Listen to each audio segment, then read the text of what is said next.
Hello, hello. Welcome again to another episode of Waves, a podcast out of King of Kings Church in Omaha. Waves is all about what's happening at the intersection of the waves of this world and our faith in Jesus. My name is Jon Bartels. I'm the host for Waves, and I'm so very excited to be sitting down with Ron Dotzler, who with his wife, Twani Dotzler, founded a nonprofit called Abide that strives to bring radical transformation to the inner city of Omaha. We are going to continue the conversation that was started on Sunday at King of Kings about racial reconciliation, which concludes our It's Personal Message series. So you'll want to check out that message online on the King of Kings website. We will also dig into Ron's personal testimony that he shares in his book, Out of the Seats and Into the Streets.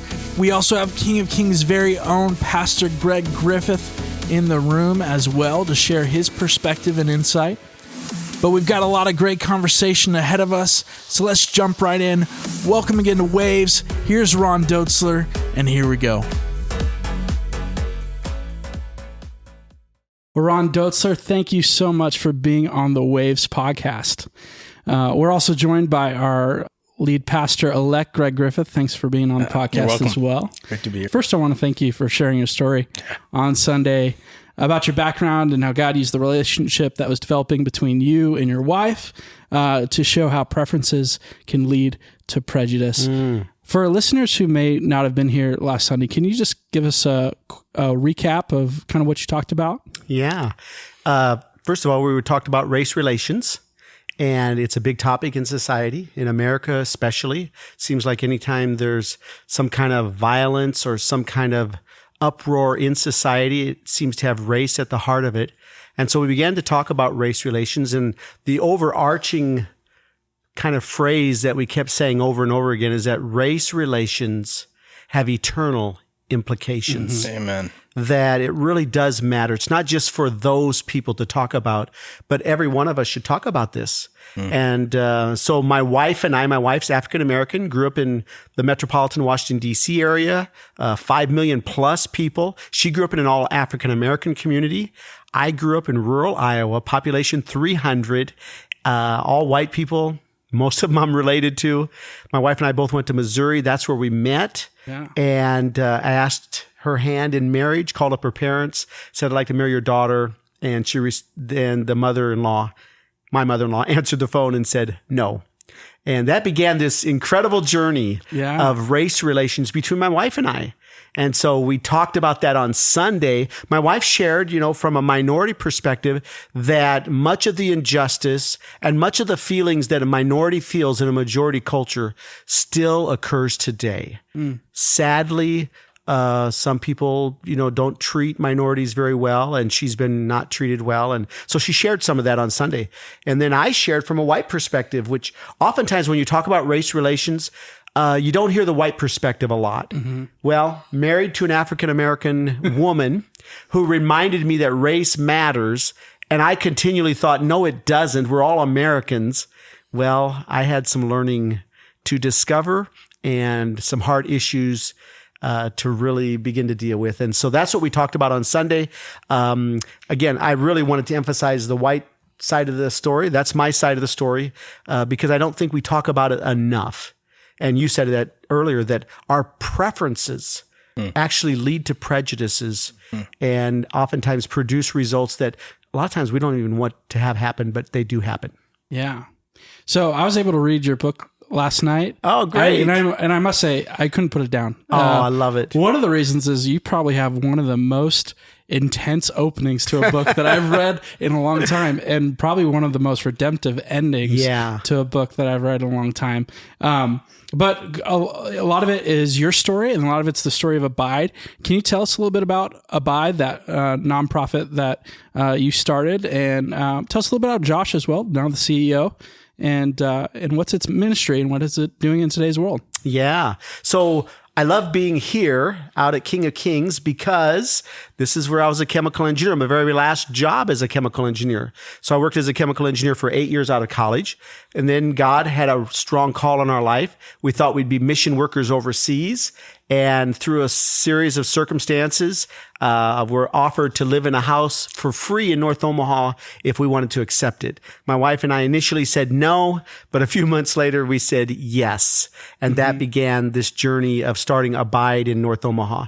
Because it didn't take but a few months of living there that all of a sudden we began to realize that, wow, there's a lot of work to be done in our city. I'd only thought of mission work as in overseas, but, all of us have mission work to do wherever we live. But moving into North Omaha, we began to see brokenness at a level that God really put on our heart to make a difference. And so Abide's dream is that one day people from all over the world would fly into Omaha, Nebraska, because in Omaha, Nebraska, this city of 1 million people, there would be no inner city. What? People say, are you kidding me? What do you talk about? How can that happen? Ron, you know about the violence. You know about the crime, the poverty. You know about all the statistics. How in the world is there going to be no inner city? And that's where the Lord gave us a great vision. There's going to be no inner city, one neighborhood at a time. And so we took this 700 plus neighborhood population of about 70,000 people and broke it up into 700 neighborhoods. And with that, we adopt neighborhoods and we start loving our neighbor in very practical, tangible ways. We start re-neighboring, getting to know our neighbors. We build community. I say this, a lot of times when you go to inner cities, most people are involved in providing services. Now, you and I know we need to provide services. Yeah. But at some point, if we don't build community, we're going to be forever providing services and we're not going to see real revitalization. So we love charity, but you know what we love more than charity? Change. So Abide began to say, what can we do to move beyond charity to real change? What can we do to not only provide services, but really start to build community? And so that's at the heart and soul of what we're doing. Awesome. So you've lived in the inner city for a while. Yeah. What changes are you seeing? Positive, negative? How is the inner city changing? Yeah. So I think big picture, whenever you think about community and you're connecting your relationship, I'm going to ask a bunch of business leaders here in the next couple of weeks. Life is all about, and let them fill in the blank, right? Yeah. But I'm convinced that life is all about relationships. And far too often we approach challenges with resources rather than relationships. And if we can start with relationships, that's powerful. So number one, there's been some wonderful relationships built in these 30 years, relationships across our city. I can remember going into North Omaha and being part of pastoral relationships where I am the only white person. Now there's diversity involved in those relationships. Yeah. West Omaha, I go out in West Omaha and there'll only be white pastors. Now there's diversity represented. So we've got some great emerging young diverse leaders all over the city. In North Omaha particularly, I can tell you of transformation stories, a lot of anecdotal transformation stories. That's powerful. But the police tell us that in every neighborhood we adopt, so we right now have adopted 102 of the 735 neighborhoods, right? Every neighborhood we adopt, crime and violence is down on average 75%. Wow. So we're making a tangible difference, not only in individual lives and children that are involved in programming, adults that have their life transformed by Jesus, but in very practical ways of crime being down. So those are just, real quick, some things that are really happening in the community that's pretty powerful. Yeah, so I want to touch on a topic of diversity. And for a listener who may be a church leader or a leader in their business, why is diversity so important? Yeah, as I said earlier, race relations have eternal implications. We know what heaven's going to look like, right? And Jesus prayed that you and I, his followers, would bring heaven on earth. So we should be pursuing diversity. Number one, diversity says that my heart is in the right place as part of advancing the kingdom of God. That what God is doing, I truly love all people. Yeah. But number two, when you think about us advancing Christ's kingdom, if we try to do it as a white community, we can impact a certain segment of people, right? If we try to do it just as a black community, we impact a certain segment of people. There are thousands and millions of people all over Omaha and around the world that are trying to find Jesus. They're trying to find their way back home, right? The Bible makes it this clear in John chapter 17. They will know you are Christians by your love one towards another. Jesus prayed in John 17 that you and I would be one. just so that we can have unity, right? No, you and I would be one so that the world would know. When you and I as Christians are in diverse relations, people who don't know Jesus look at us and say, there's something about them. There's something about their life, and it leads them to asking questions about the Savior that you and I know.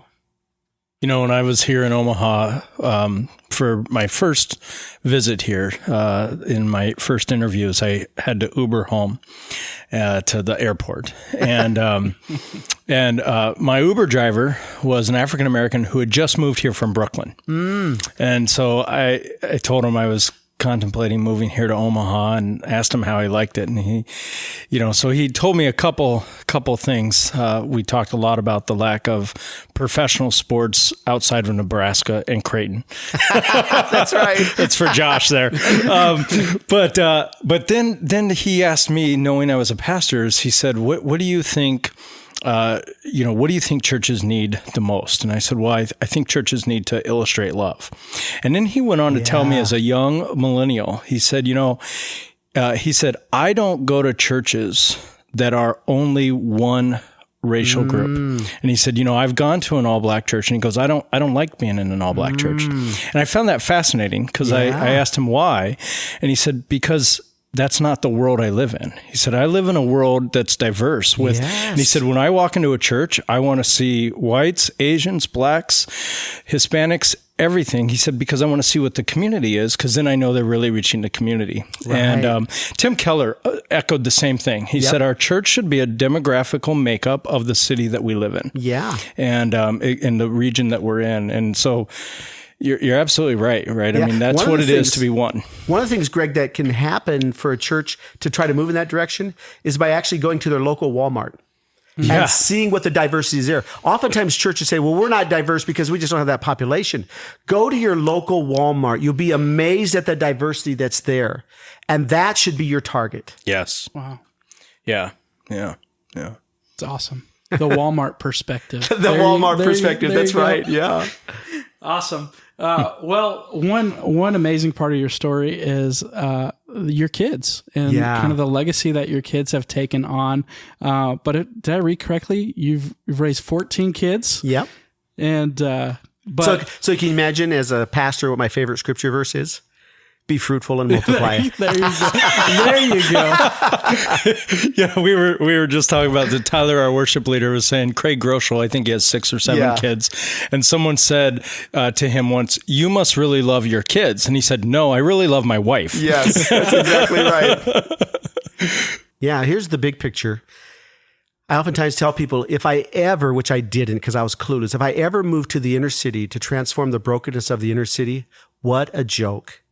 Because it truly was the brokenness of the inner city that transformed me. And when I think about my children, I tell a story about the guns that the boys were putting under the seat of their car one night when my little 5-year-old came running in, Daddy, the neighbors have guns. And so I ran out there and I grabbed the kids. I looked across the street and I remember very clearly God speaking to me and saying to me, because I said, God, I'll go anywhere you want me to go, but not my kids. And God said, whose kids? And then he began to make it very real to me that these are his kids, that I should raise them, and that actually being around that environment, they get to see light and darkness very clearly. And so I'm so grateful that my children have had so many encounters and experiences. In fact, I even write about it in my 3rd book, that sadly, much of our Christianity is explanation rich. We needed to convert it to a little bit more experience rich. And my children have had a lot of experiences by living where we have, where they've seen what it means to not follow Jesus and what it can really look like. And they've also seen what it means to follow Jesus. And so following Jesus and being light in the community is pretty powerful. I remember listening to Liberty University's president, and he was talking about that, almost that exact same thing, where he said, seminaries have done a really good job of teaching pastors how to explain the Bible. Yeah. But we've done a terrible job of teaching pastors how to live ministry. Yeah. And it's really not just pastors, right? I mean, I think it's all of us vocationally of really seeing, I love what Luther said, which was that every vocation is a minister. Yep. That really whatever we're doing, we're living ministry wherever we're at, and God's opening those doors. That's right. Yeah. Powerful, powerful. So I found an interesting illustration in your book, Out of the Seats into the Streets. I should reference what book I'm talking about. Right. But that's the baseball game that you talk about, where, in this topic of racial reconciliation to the African American community, it feels like the baseball game has been played. And in the 7th inning, the umpire found out that the white team has been cheating. Yeah. And so there's a lot of hurt there. Can you kind of explain that a little bit? Yeah. So in America, sometimes we don't, especially as a white person, because we don't have the experiences, we don't have the interaction, we just don't understand the race relations. For example, Black Lives Matter. Mm-hmm. I mean, if you were to say something like that to me 30 years ago, my immediate response would be, well, every life matters. Come on. What are you talking about? Right. And the reason I'd say, what are you talking about? Because I wouldn't know what they were talking about. But now, after 30 years, I've recognized that when someone is saying something, if I have the humility and the sensitivity to try to unpack what they're saying more than all lives matter. When someone says Black Lives Matter, it's because someone's crying out saying, for some reason in America, you don't treat Black people the same way. For some reason in America, Black lives don't seem to matter. That's really what they were saying. And so I can actually be sensitive and listen to that today because of my experiences in the African American community with an African American wife. Many white people, unless we step out of our comfort zone and step into those kind of relationships, we're still going to be very in the dark about why people are saying things. So I love the idea that you and I can be sensitive and we can start to lean into some of that, right? So this whole analogy of the baseball game looks at slavery and said slavery just didn't end and everything got better. Mm-hmm. So it's like a baseball game. The white team is playing the black team. And all of a sudden, and the score is 20-0, the white team is ahead. And you get to the bottom of the 7th, and all of a sudden you find out that the white team has been cheating all along. Okay, slavery and some of the injustices have put the black community at some really bad position. So the score is 20-0. And so all of a sudden you come to awareness of that and you say slavery was wrong and the things that were done, the injustices were wrong. So then the white community says, okay, you caught us. You're right. We were doing wrong. Please forgive us. And the black community says, okay, we forgive you. And then the next word that comes out of the umpire's mouth or the white team's mouth is, okay, top of the 8th, 20-0, let's go. So in a baseball game, maybe you could kind of, stop the game and start all over, right? Yeah. But in life, you can't. And so the white community is 20-0 ahead. And the African-American community is trying all it can to find its way into the white dominant culture. And that is the scenario that says for you and I as part of the majority culture, as white people, part of the majority culture, that, wow, maybe we ought to be just a little bit more sensitive to the African-American community, that giving them 40 acres and a mule maybe didn't put them on the same playing field as the dominant culture. I shared the story on Sunday about my wife and I. She said to me, Ron, if you're going to hire a white or a black chemical engineer with the same credentials, which one would you hire? I said, the white guy. She said she would hire the black guy.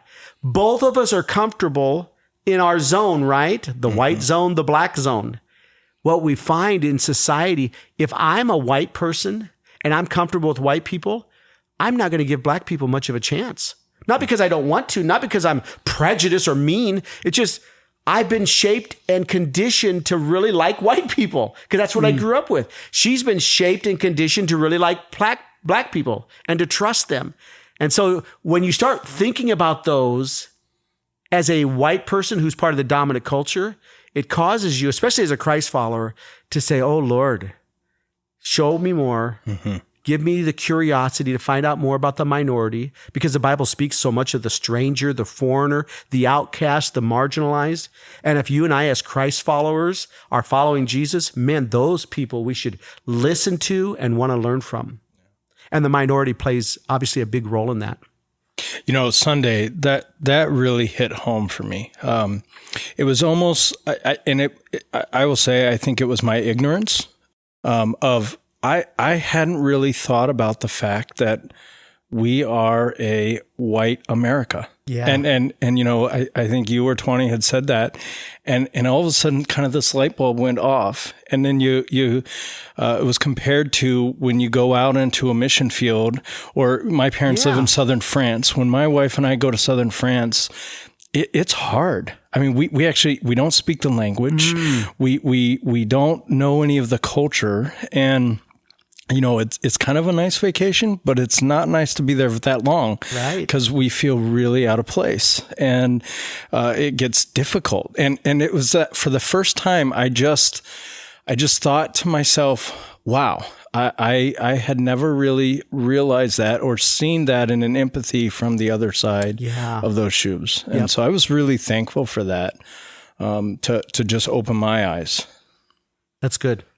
So, Ron, with your extensive experience living in the inner city and pursuing racial reconciliation the way you are, when you see something on the media about, you know, maybe a police shooting that's questionable or leaders in a community enticing violence, what goes through your head? Yeah. Well, I think every story has two sides. Like if we were to look at Trayvon Martin or, you know, just what happened down in Ferguson, Missouri, every story seems to have two sides, doesn't it? If you listen to the white community, it will dominantly say, hey, the police are trying to do their best. Let's just let the police and the justice system, you know, play out and everything will take care of itself. The black community, on the other hand, is saying, hey, you know what? This has happened to us time and time again. We are not treated the same as other people. And so you have these two sides of the story. And if you're not careful as a Christ follower, we could take those two sides of the story. Kind of like what I was saying on Sunday, you know, I fell into the white zone. My wife fell into the black zone. We become Christ followers, and now we want to be in God's zone, which is actually a very different narrative. Amen. So when I think about this, you know, Jesus didn't come to take sides. He came to take over. And so the application for you and I is, let's not take sides when we see something on the news. Let's not immediately jump to the police or jump to the African. Let's look at both honestly, but then let's try to come up with a third narrative. And that third narrative is a Christ-centered narrative that might look at Ferguson and say, wow, our world is hurting. Yeah. And yes, the African-American community is hurting. And yes, something has happened yet again. I want to be super sensitive to that. And yes, I believe the police are trying to do their best. And I want justice to prevail. But as a Christ follower, what role can I play in the middle of all this? And in the middle of that, and I would just say this, as Christians, sadly, way too many of us are reactive. Many people, especially when like the Trayvon Martin or the Ferguson story comes, the media will come to me, the newspapers, and they want to hear my response to it. And I oftentimes tell them, you know, I honestly really don't want to share too much right now because right now a lot of people are hurting and anything I share can be misconstrued and not heard properly. So I actually don't want to be reactive because we are proactive. We're building relationships across diversity. We're having these honest conversations when things are all going well. We want to see reconciliation. We want to see diversity because we believe that's God's heart. And so I want to be proactive. So that's why we actually love talking with churches all over our city, because we want us to be more proactive, because otherwise we're constantly find ourselves almost defensive or trying to take the offense because we're being more reactive. Yeah, I think about that, and you know, you're talking about doing the God zone, and what I hear you saying is what I think we see with Jesus, right? When Jesus was confronted with sin and sinners, right? He didn't condemn them, right? He didn't condone them. He just simply cared for them, yeah, right? That's good. Those he only condemned were those who were filled with pride and ego, and really the religious leaders who were condemning everyone else. And so if we take on the posture of Jesus of simply caring for one another, right? I think that is when we really can change the world. That's very good. I love that. I love in your story how you kind of entered a season of what I would describe as burnout and frustration with kind of, not seeing necessarily the fruits of your labor. And then out of that came Bridge Church. Can you tell us a little bit about Bridge Church? Yeah. So if you can imagine, I love the church. And I truly believe the church is the hope of the world because Jesus is the hope of the world. And he's entrusted the church to carry this good news, right? And so having worked with churches for so many years, I came to recognize that some of the strengths of the church is we really care for the members. And that's really good. But having lived in North Omaha in the inner city for these many years, I saw so much need. It was hard for me to have a great time at church on Sunday when on Sunday night, my little neighbor girls were getting murdered. And then the following week, my little neighbor boys were getting murdered. And I was getting constant knock on the doors of homeless people who needed help. And I just knew that the church could get out of the seats and into the streets to make a difference. As well, I knew that oftentimes we were all kind of isolated into our own little pockets of life. Well, I live over in this part of the city and I live in this part of the city. And sadly, we're very divided. And so my wife and I, as we prayed, we felt God calling us to plant a church that would be diverse and would be the kind of church that would welcome the stranger, that would welcome people far from God. The unchurched, the de-churched, and those that needed a church could actually come to our church, feel loved, feel welcomed, and could walk out their spiritual journey kind of at their pace instead of my pace, right? And so we created this church with just 12 of us.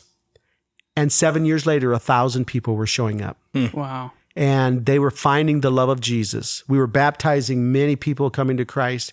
Today, there are wonderful leaders in 3 locations now. Myron Pierce with Mission Church, Jameson Horton with City Light in Benson, and then Rob Johnson at Bridge. And those 3 churches represent many of those 1,000 people that we reached in those early years, and then many more since then. But every one of these, what I love about these 3 churches is they're beautiful expressions of diversity. If you went to every one of these churches, they have the heart of diversity. They have the heart of reaching out and reaching and loving the stranger and the marginalized and the other, not taking sides, but trying to write a new narrative, a Christ-centered narrative that really lets Jesus be at work in a powerful way. So what does Bridge Church look like that expresses its diversity? Yeah. So if you came to Bridge on a Sunday morning, fun, first of all, can you imagine the word fun is actually a word that people refer to when they think of church? I don't know about you, but I grew up and church was serious. Church was reflective. Yeah. And those are good things, right? But I knew that when I talked to the unchurched, their number one word they used was boring. And that's what the statistics say. The unchurched actually, when they think of church, they think of the word boring. So I said, man, I think that's a sin to have church be boring. So let's have church be fun. And so we actually decided to create a celebration on Sunday mornings, celebrate God's goodness and God working in the world. And so if you came, number one, we'd have music playing outside and people coming in and a lot of fun, joyful music playing. We'd be having high fives and hugs and people would come in. First of all, they'd say, wow, I've never been around a church with so much energy and so much life. Number two, when you get into service, again, the singing, the average person who doesn't know Jesus, they don't understand reflective music very well. They don't connect with God yet. They're just kind of on this journey. And so the celebratory is really helpful for them. And so we definitely have that kind of music going on, but we also get into reflective as they can see us connecting with God. Our sermons, again, very practical. I know in my old days as a pastor, sermons were primarily geared to inform people. Now I recognize that knowledge leads people to conclusions. But when you touch people's emotions, it causes them to action. And at the end of the day, I want to see people live out their faith, right? And so we do more than inform, because we definitely inform because we use the Bible, right? We do more than inform. We really inspire. And so when you come to church, you get this energy, you get these smiles, you get this love, and you feel embraced. You feel like you can be a part of a diverse community of people that are just coming off of addiction, coming out of homelessness, to those that own businesses all over our city. And that kind of diversity to us looks a little bit like heaven. And it should be fun. That's awesome. Yeah. And then you also, on kind of that topic of fun, you also have block parties they talk about and how that's been a successful ministry tool for you. Can you talk a little bit about that? Yeah, we have a wonderful lighthouse program where we, like I say, we broke up the neighborhood into the whole North Omaha community up into 700 neighborhoods. And so we adopt these neighborhoods and we put families in these neighborhoods who actually start to re-neighbor and reconnect with the neighborhood. And so then we put on these little block parties, everything from little ones in the neighborhood to big ones. I remember when we started. Our first one, 125 people showed up. Wow. Neighbors were getting to know each other. They lived next to each other for 15, 20, 35 years and didn't even know each other.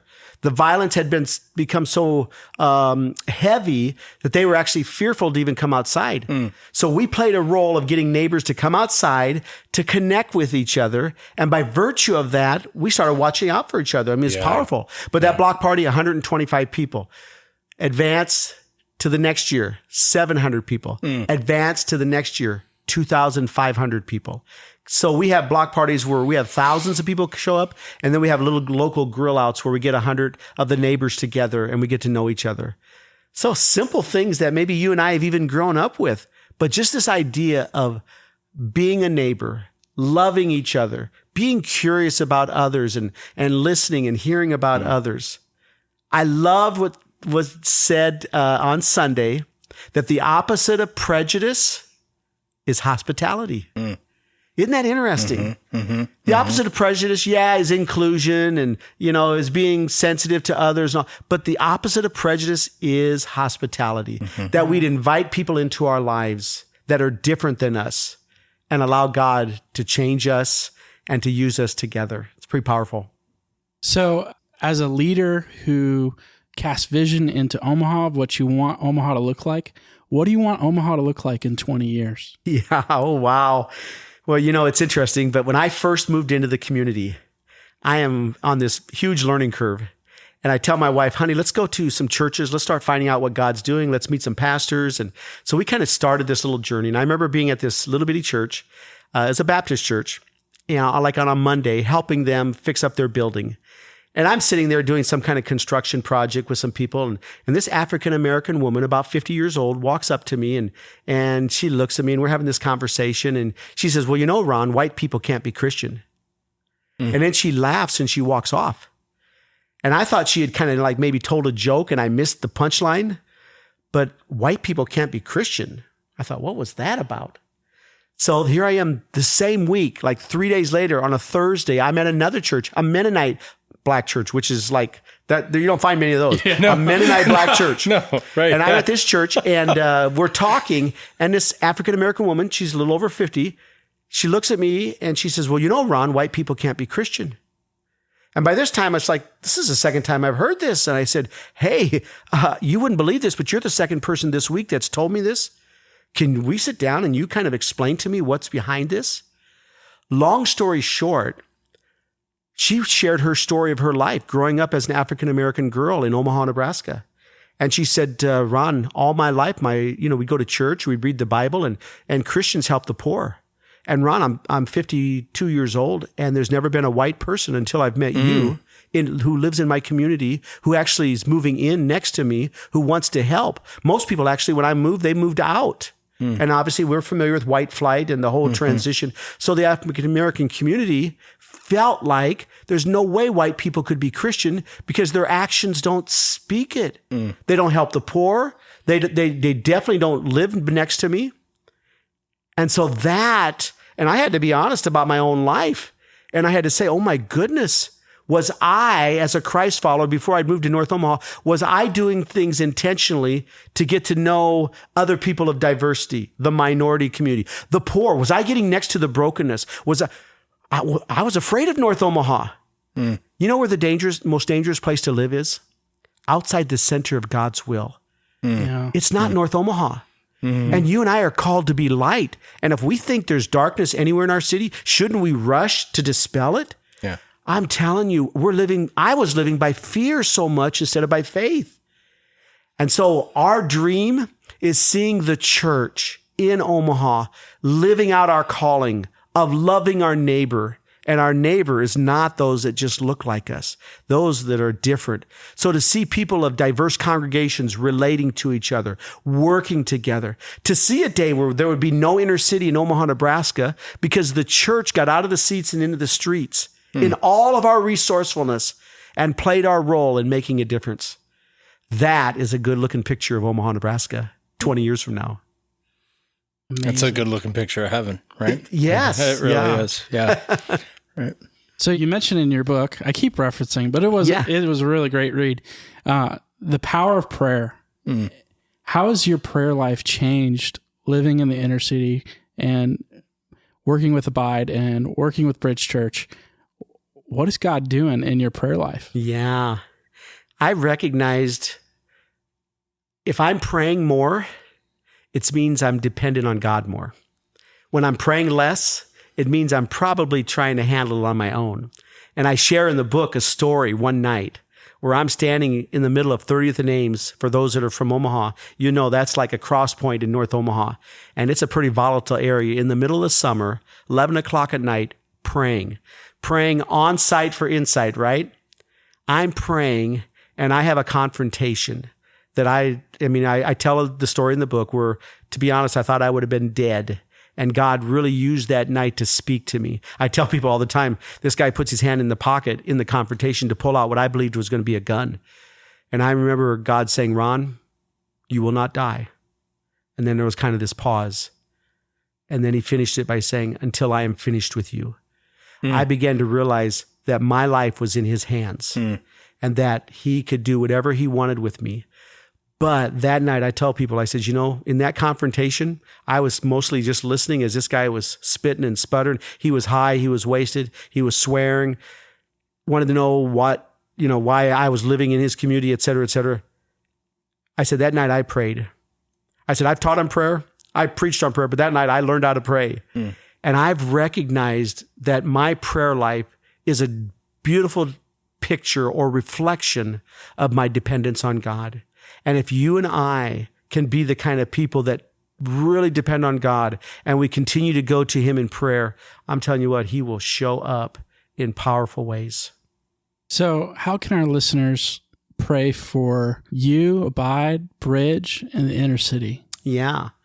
Well, obviously, we hear things on the news, and there's way too much violence, way too much crime, way too many activities that are still happening in our city. So pray against that.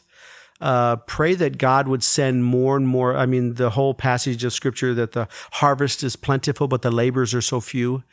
Really, I remember years ago hearing this phrase, the only thing necessary for evil to prosper is for good men to do nothing. We need more people to do something. And so pray that God would send laborers into the field. And those laborers would come with their time, with their talent, with their treasure. Those would be, I think, really powerful. I would encourage the listeners, pray, yes, but then ask God, what can that one step be that I can take? Okay, I'm going to come to North Omaha and I'm going to go on a tour. So I can kind of know firsthand what I can pray about. Or number two, hey, you know what? I'm going to coach some kids. I'm going to mentor some kids.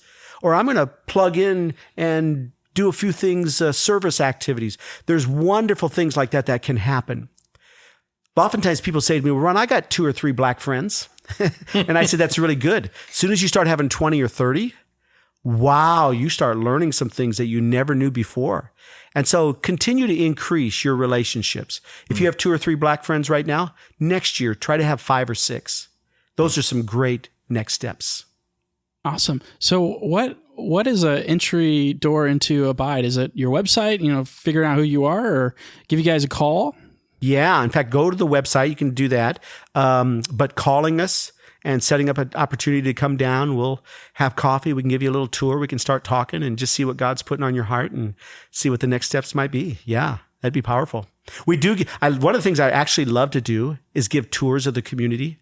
A lot of people have perceptions of North Omaha, and we like to help them develop that perception that's more Christ-centered and more firsthand. And so we love giving tours. So we oftentimes get small groups to come down.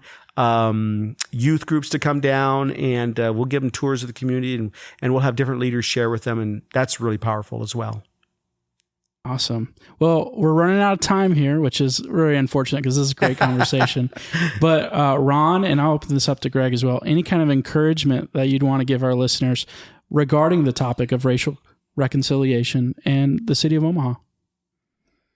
Well, I think first, just a reminder for our King of Kings listeners and people, City Serve is coming up. I know we're going to be teasing that here at King of Kings coming up, but I know we partner with Abide. I just was being told about that. And so for our listeners and our church, let's do it. Let's show up, let's get out, and let's be the heart and hands of Jesus.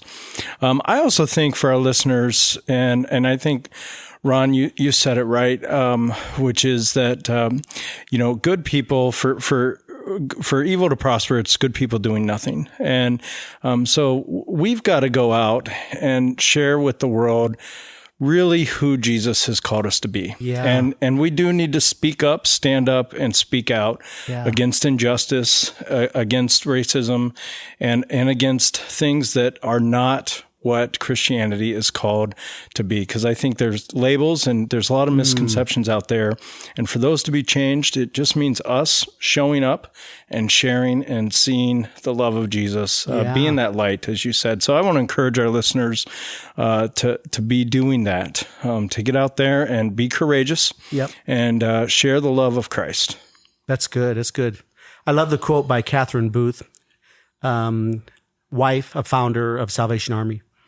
She said that you'll never have change in the future unless you have disturbance in the present. And so as Christians, this has actually been a prayer that I started praying many years ago. I recognize that if God's going to use me to change the world, he has to start by changing me. And so maybe begin this prayer, not only of our city and become aware of what God's doing all over our city, but Lord, what is it in me that you want to change? And then start taking some steps, like to visit North Omaha, a place that you just normally wouldn't visit. Again, we will create a safe place and a wonderful communication place where you can process. So you've got some friends that will definitely work with you, but step out of your comfort zone. Step out of what's familiar. Ask God to disturb your present just a little bit so that the future can be changed for his glory. Amen. Amen. Amen. Well, guys, thank you so much for being on the podcast. I really appreciate your wisdom and your insight. Love it. Thank you very much. Thanks, John. Awesome.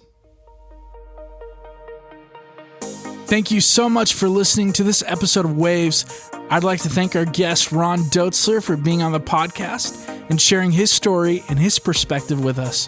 Also, thanks to Pastor Greg Griffith for sitting down with us as well.